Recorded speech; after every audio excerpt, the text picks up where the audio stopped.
In the driest place on Earth, signs of ancient human life are etched on the hillsides, ritually buried in desiccating sands, and hidden away in a sealed vault. Along the Pacific in the hyper-dry Atacama desert of northern Chile, people have lived for more than 9,000 years without any rain.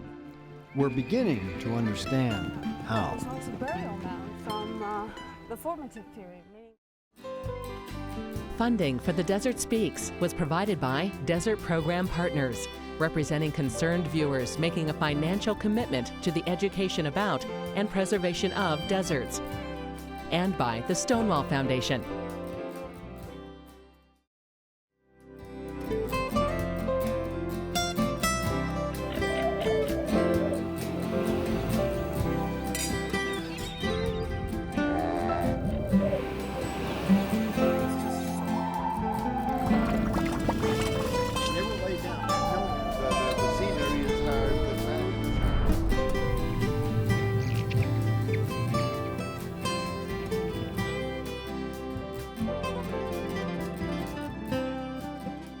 The northern Chilean city of Arica is situated in pure desert. It never rains. The super dry soils have made for the perfect medium for preserving the 9,000-year history of human occupation. There's no point in going there to see plants and animals, except maybe in the ocean. I'm going there instead to see how it's possible that human beings survived so long and so well in the driest desert in the world. 2,000 kilometers from the capital city of Santiago lies Chile's northwestern outpost, the city of Arica. It stands alone. The nearest Chilean city is more than 300 kilometers away. The northern tip of the rugged coastal range, with its deep and cold offshore waters, provides the city an abundant supply of fish. Arica is also a magnet for archaeologists intrigued by the duration of human habitation, and María José Figuerero is no exception. Arica has always been a location that's been important in human history.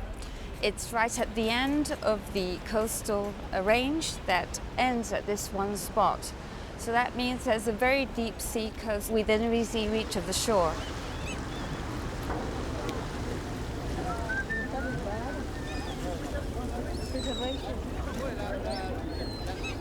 The first settlement of the area, the earliest dates are from around 9,000 years ago, and right at that time there's a strong orientation for a maritime tradition of subsistence. So there were sedentary fishermen living on the coast at that time, and even later on in history, when they introduced agriculture and used it, even then all the local cultures that lived here showed a strong dependence on marine resources as well.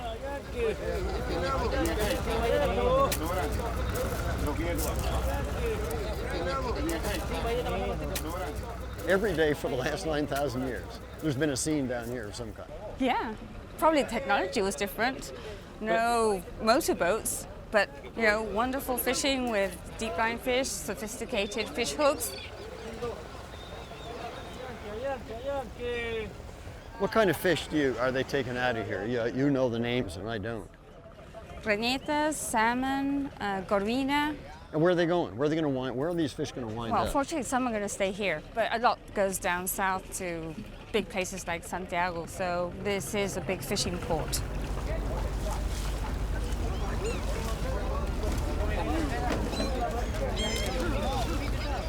Santiago, which is 2,000 kilometers away, benefits by the bounty of the sea in Arica. Yeah, definitely.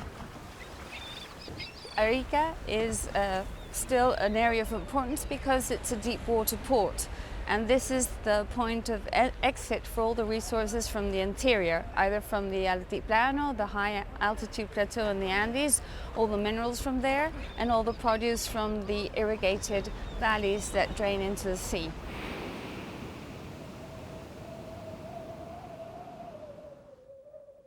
Cities in the Atacama Desert look pretty drab from up above, and with good reason.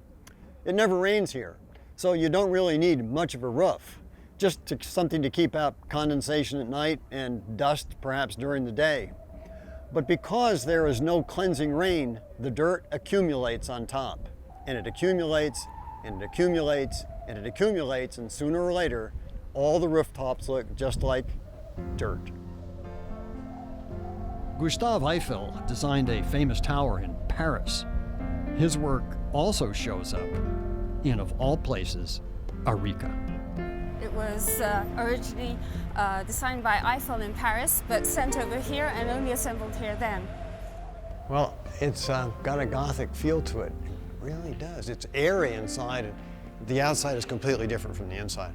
All of a sudden, you could be in a little Gothic chapel, maybe in Normandy. Yeah, but doesn't it have a kind of solid aspect to it? Yeah. Probably it's the materials. What is kind of hard to believe that the thing is made out of steel. Mm-hmm. But if you look at it, you realize it's really, the airiness could only come from strong material. Even though it never rains in Arica, they still have salt spray and fog. And so constantly they're going to have to be painting this. Well, I smell fresh paint now, so I'm sure the colors now are probably exactly as they were when they first consecrated this church back in 1874. The windows probably are still the same, the original color, but look at the lamps there. And even the roof itself looks as if it's made of slats of wood, and I'm sure it's just the molding made to look like it's wooden slabs. You're right, but in reality it's slabs of steel. He did a great job.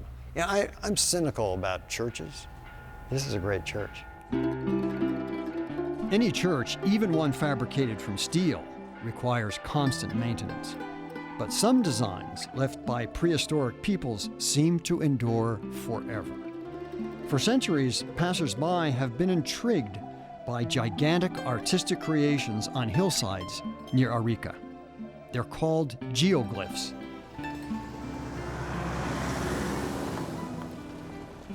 I almost don't know where to start, but look, there's up on the hillside, it looks like a lying down stepladder or a caterpillar or something like that. And that looks to me like stylized representation of a snake. A snake? Yeah. Well, that has to come from a long way away because there sure aren't any around here. About 25% of the figures are animals. And we have animals that are reptiles, like a big fat frog with a dot in the middle, or these long lines like look like arrows pointing down that have been interpreted as snakes. And then there are birds, and then there are small canids like either foxes. So there's a huge assortment of animals represented on these hillsides. Now the one that stands out most from here is, it kind of looks like a stylized V over there. Now wait a minute. Is that a cactus inside it? Come on. It's gotta be. San Pedro cactus, it's gotta be. So if you look only at the white, you'll see a cactus. But it could be the body of the human figure, which has an emblem on the top. So it's emblematic of a whole, only part of a bigger figure. Every time you go around a bend, a new figure stands out, or you see the same figure from a little bit afar and it looks different. So obviously this was a great big meeting place and a place where you could feel protected. But imagine you starting out on a journey and invoking the gods to help you on your way across this bleak desert. Or maybe the thankfulness you'll feel when you're coming home and you've made the journey safely. They use two techniques, scraping away from the hillside to create the figure. It's actually a depression. Right, and also adding on. And so in most cases you have a combined figure. So look, this took a lot of work to do that. That didn't just happen. No, definitely not. They put some labor into that. Mm-hmm. And then I take it that's a llama above it? Right. Whenever you have llamas, there's a figure of a person close by. Either these diamond-shaped, very stylized figures, or they're little men that are accompanying them. Obviously, these are people that moved in between the coast and the hinterland, way back, the people who owned and herded the llamas. So here we have a meeting of places, and this is a sign that tells that in the landscape, this is the place where the people had to head for, and maybe from here go on to different points on the coast, or from the coast on their way up to the highlands and the Puna. Could this be sort of a way station, a billboard? Well, yes, you've got it exactly right. That's one of the first interpretations of the geoglyphs in anywhere of the Atacama Desert. But it's just not only that, it's also a way of appropriating a landscape, saying, this is mine and I have power over this, and a way of making a waypoint special, different from any of the other places. I mean, we're here on a long range that at least covers 4 kilometers, but it's this place that has been singled out for these paintings. So it's a way of making this a sacred place as well as a waypoint place. There's nothing more sacred than fresh water in a rainless environment. The valley inland from Arica collects snowmelt from the Andes and has made permanent human habitation possible by providing water for drinking and for irrigation. The archaeological site at San Lorenzo is a perfect example. Behind us, it has never rained. And in front of us, it's been green for at least 2,000 years, I guess, with crops. With crops. This site was a habitation site. We've just walked away from what would have been the main public building area with a big plaza, geoglyphs, a couple of burials, and away from us towards the bottom of the valley floor would have been all the habitation sites. So you would have this on the pinnacle, the public place, which is more strategic, looking up and down the valley, surrounded by all the buildings, and then of course the green coming from the crops that would have been the sustenance of this town of San Lorenzo. San Lorenzo is obviously a Spanish town by its name and by its cemetery, but people were buried here long before any Europeans arrived. This has to be the strangest and I guess the prettiest cemetery that I've ever seen. Well, yeah. And I guess it's the most continuously occupied for the longest time in the Western Hemisphere. Well, yeah. Right now we're walking up what was once a burial mound from the formative period, meaning that this is anywhere up to 2,500 years old. And yet here. There's an upstart. Or a continuation. Oh, okay, a continuation. It's 2 ways of looking at it. So you have people using this place over different cultures, different centuries, different moments in time. I wonder if it's just something about the place that says to people, bury your dead here. Or about the dead who say, I want to be buried up there. Well, I guess for it's that a bit of long, both. that long. I mean, you don't go into an empty landscape. Somebody's always been there before. So that could determine how you use the landscape or decide to use it as well. Either you respect what's gone on before or you decide to do away with it and start anew somewhere else. So what you have here is a place where kind of like the past and the future meet. No present, the present's long gone. You have what you were in life and what you mean now to the people that loved you and surrounded you. We know how long human beings have been here in the Arica area due to research at a very special museum on the outskirts of the city. This is the most amazing experience ever you're going to have. I'm sure the things that you see here you'll never see anywhere else. So I really hope that we'll be able to get to the deposits. Well, I do too. The museum holds a lot of collections that have been gathered in the past. Prominent of these are all the remains of the cemeteries dug up of the people who had big villages. In this case, there are collections of ceramics and also of the skulls belonging to the people that were interred in these cemeteries. Along with the grave goods, textiles are another prominent find in graves, and these too are conserved in excellent conditions in the museum. Esta es una bolsa que se llama chuspa en Aymara. This bag is called chuspa in the Aymara language.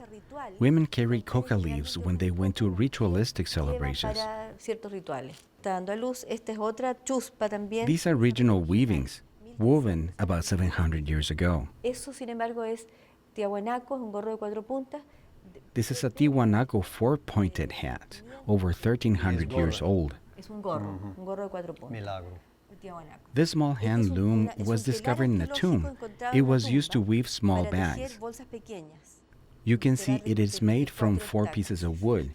This here is very fine wool. And this here is like a sewing kit where they keep hooks and needles made out of cactus spines, so they could sew up the bags.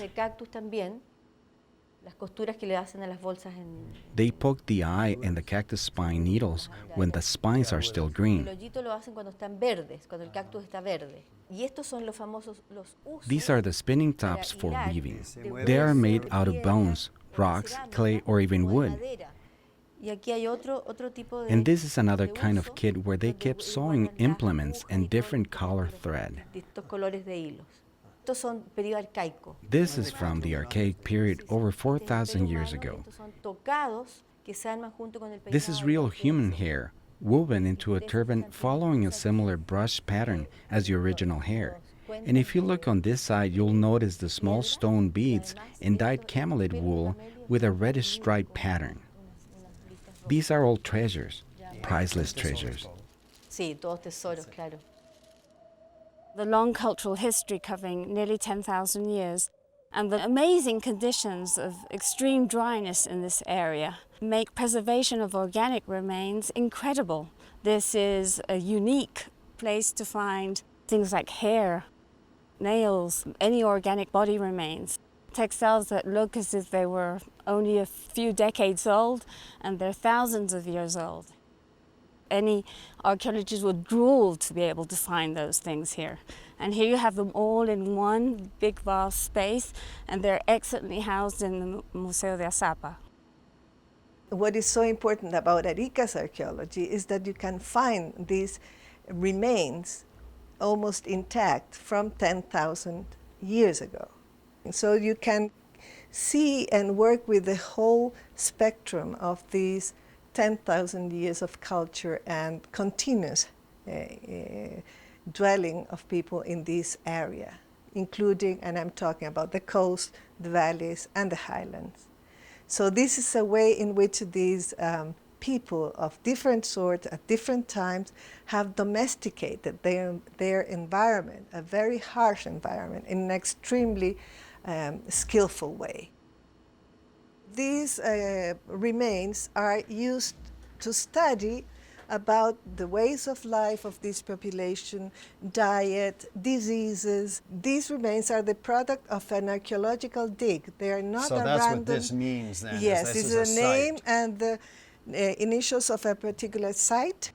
Here they are classified depending on the hair arrangements that they have, which in the pre-Hispanic times were used to indicate, we think, mainly differences in status and gender among ancient inhabitants of this area. So let me see if I have this right. The people who had the fanciest hairdos were the most powerful.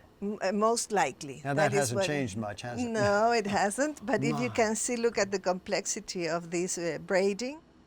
Many of these people had an extraordinarily good diet. Of course, because there were no sweets in artificial sweets or no artificial type of food. Oh, they're wearing hats. Yes, you have hats. You have what Spanish would call turbans, and you can appreciate the features of facial deformation and cranial deformation, which was thought as a gift of beauty or so. And that would be done to children? Their heads would be deformed? The heads will be deformed for identity purposes. They did different types of deformation. You have this one, which is round. Look at that one. I mean, that's this one is very, very pronounced to the back. Same here. What we're talking here is about populations that cannot speak. That's right. Okay, so we can only they could be here to tell us what they were doing. Only they could be here to tell us. You can see how some skulls show signs of violence. But this is an amazingly rich archaeological area. I mean, I don't think there are many like this in the world, and certainly very little is known about how rich the Arica area is in terms of archaeological. Without trade between the coast and the mountains, local people would not have had the supplies needed to preserve their dead. Traders bringing goods had to cross vast plains of complete aridity, called pampas. Okay, we're caravanners, and we've crossed the pampa. And how do we know where to go next? Well, the sun would be one, and can you feel the breeze? It's suddenly cooler, and it's come from the same direction, so I guess that's coming straight off from the sea. That would be a good pointer as well. Yeah, it actually is cool, so you know with that, it's fresh. That's, you're headed in the right direction for the sea. After a while, I think everything would look the same. It looks the same even now. I have a personal recommendation for you. You should probably not wear the color of clothing that you have. Wear bright yellow, red, iridescent green. You blend in perfectly here. Yeah, nobody would ever find me. That's right.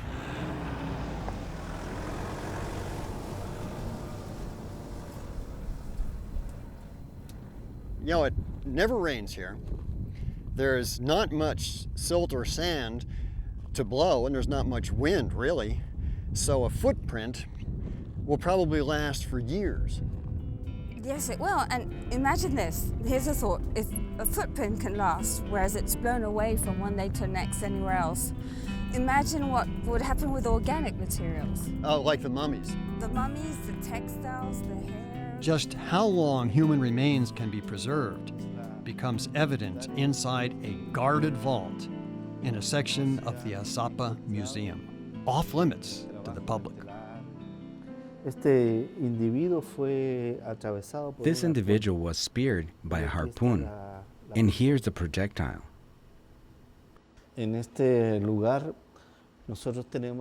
This vault contains a good representation of the Chinchorro culture. Ancient fishermen who settled at the mouths of the valleys near the sea. We discovered burial sites at the base of the hills that contain these sets of mummified bodies.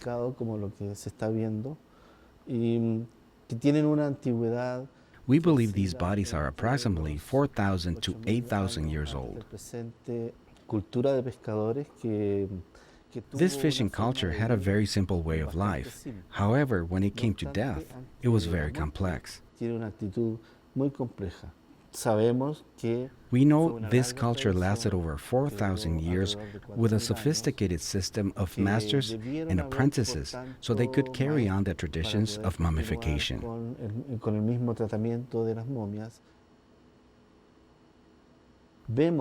We can see that death in this culture was dealt with in a complex manner compared to their simple daily lifestyle.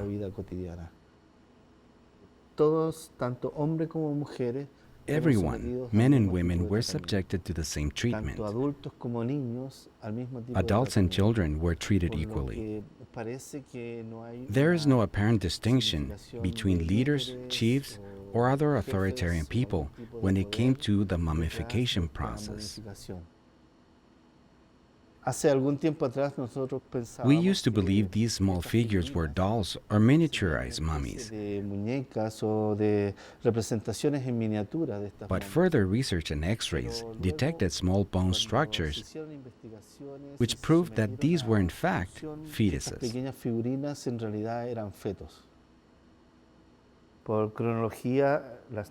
Chronologically, the dark corpses are younger than the reddish mummies. This small red body was a boy in the remnants of cotton clothing. Human hair, prepared like a wig, was placed on top of the head. We believe this body is approximately 4,000 years old.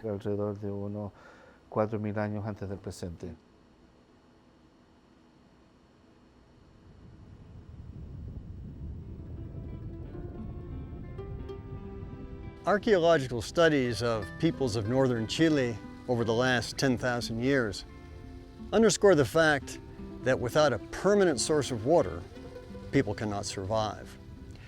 In the Atacama Desert, it never rains. The only sources of water are the occasional river valley and an oasis or two. One can walk for hundreds of miles across the Atacama and never encounter a single plant or animal. The only sound is the occasional gust of a gentle wind. For millennia, people have trekked hundreds of miles along a route in the Atacama Desert. They traveled back and forth from the Pacific coast up to above 15,000 feet in the Chilean Andes. Llamas no longer bear the burden of the trade, but today's high-tech traders still follow the same perilous route through the driest place on Earth. Next time on The Desert Speaks.